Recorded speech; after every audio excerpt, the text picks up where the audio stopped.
দুপুরের মেনুতে ছিল পটল ভাজা, ডাল, চিকেন দিয়ে আলু আর সাথে লেবু। আর তারপর গেলাম একটু ছাদে, কারণ এতদিন পর্যন্ত আমি না থাকার কারণে কেউই ছাদে মানে সেরম ওঠা নামা করেনি।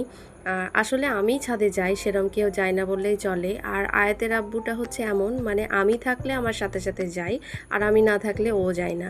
আর এই যে এগুলো দেখে মনে হচ্ছে না যেন কেন সব মানে কেমন যেন নোংরা কিছু পড়ে আছে, বাট এগুলো সেই কুল।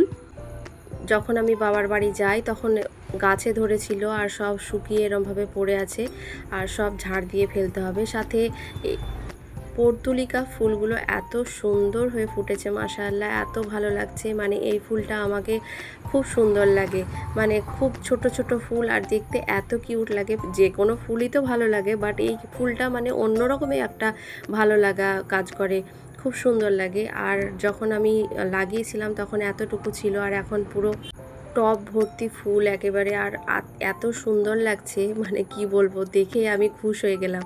আর তারপর দেখো কি অবস্থা আমার ছোট্ট বাগানের, পুরো ঘাস হয়ে। সাথে এই যে সীতাফলগুলো, সেটাও এখন সিজন যেহেতু ধরার, সেটা ধরেছে। এখন দেখা যাক শেষ পর্যন্ত কতগুলো টেকে, কারণ এগুলো না আবার মাঝে মধ্যে একটু বড় হয়, তারপর আবার ভেঙে যেতে পারে, শুকিয়ে যেতে পারে।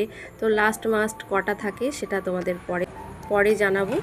আর তারপর সেই সাথে বাগানে লেবুও হয়েছে, মাশাআল্লাহ, প্রচুর ধরেছে লেবু, ছোট বড় অনেক অনেক, মানে সবগুলো এখনও ম্যাচিওর হয়নি, আবার কিছু কিছু ম্যাচিওর হয়েছে যেগুলো মানে খাওয়া যেতে পারে। আর এগুলো দেখো একেবারে ছোট ছোট হয়ে আছে। তবে মানে কি বলো তো, একটু মানে ছোট আছে, ভালোই আছে, সব একসাথে ধরে গেলে পরে মুশকিল। তারপর সন্ধ্যের সময় গেলাম একটু বাইরে, আর বাইরে বলতে আর কোথায়, সেই একটু মলে।